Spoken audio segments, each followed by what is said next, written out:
Asia Morning Briefing. BTC tests its floor as legacy sellers meet macro rotation.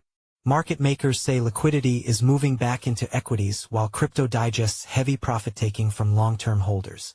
Welcome to Asia Morning Briefing, a daily summary of top stories during U.S. hours and an overview of market moves and analysis. For a detailed overview of U.S. markets, see CoinDesk's Crypto Daybook Americas. BTC is trading hands around $106,500 as Hong Kong works through the second business day of November. The world's largest digital asset is steady after a week-long slide that erased nearly 13% over the past month. Ethereum traded around $3,620, still down almost 20% over the same period. The debate among trading desks this week centers on what's driving crypto's weakness. Macro or micro? Singapore-based market maker Enflux wrote in a note to CoinDesk that the real story today was rotation, with liquidity flowing out of crypto and back into equity markets led by AI and fintech. Wall Street is gearing up for another leg higher, powered by liquidity and infrastructure bets. While crypto continues to test where its floor truly lies, the firm said in its note. QCP Capital took a different view in its daily update, arguing that recent drawdowns have little to do with macro. Instead, QCP wrote, legacy holders, the OGs of Bitcoin, are taking profits after a long rally, sending large BTC transfers to exchanges like Kraken. On-chain data shows roughly 405,000 BTC in long-held supply moved over the past month. Yet prices have held above the $100,000 threshold.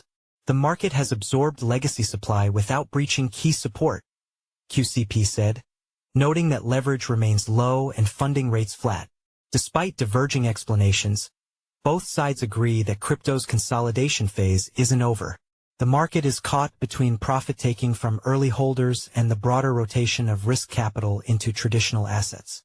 For now, BTC's ability to stay above $100,000 suggests structural resilience, even as it struggles to compete with the liquidity narrative powering global equities.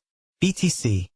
Bitcoin slipped to around $106,500 during Asia trading, extending its recent downtrend as selling from long-term holders outweighed a mild rebound in broader risk assets.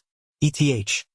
Ether hovered near $3,620, underperforming Bitcoin as traders continued rotating out of alt exposure amid fading DeFi activity and weak risk appetite.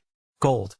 Gold steadied above $4,000 an ounce on Monday, rising 0.6% as traders weighed China's move to end a long-standing gold tax rebate, a policy that could dampen local demand but lift global prices by tightening supply and raising replacement costs across the market. Ripple acquires crypto wallet firm Palisade to expand institutional payments business. CoinDesk.